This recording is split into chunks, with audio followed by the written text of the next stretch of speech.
Today on Seasonings, we're talking about fenugreek.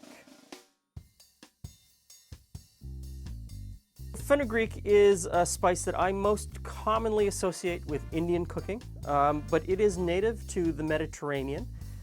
The botanical name is right here. Some of the common names are Greek hayseed, goat's horn, or methi. And it has this smell that I can never place. It's one of those spices that you may think you've never had it, but you most certainly have. It is a component of so many spice blends. It's there in the background, and it's also, as a Canadian, I smell it and I go, what's that smell? What is that smell? How do I associate, how do I know that's...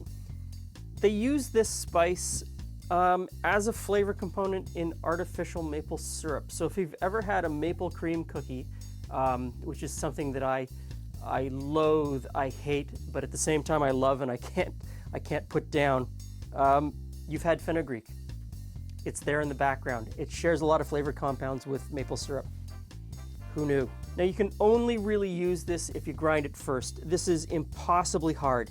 It's actually a member of the bean or pea family, and when it's dried, it's useless until you grind it, and it is very, very hard. On its own, it goes great in stews, chutneys, put it on grilled lamb.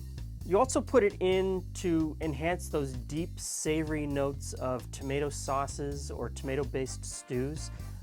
It's a fantastic background player, just there to lift everything else up.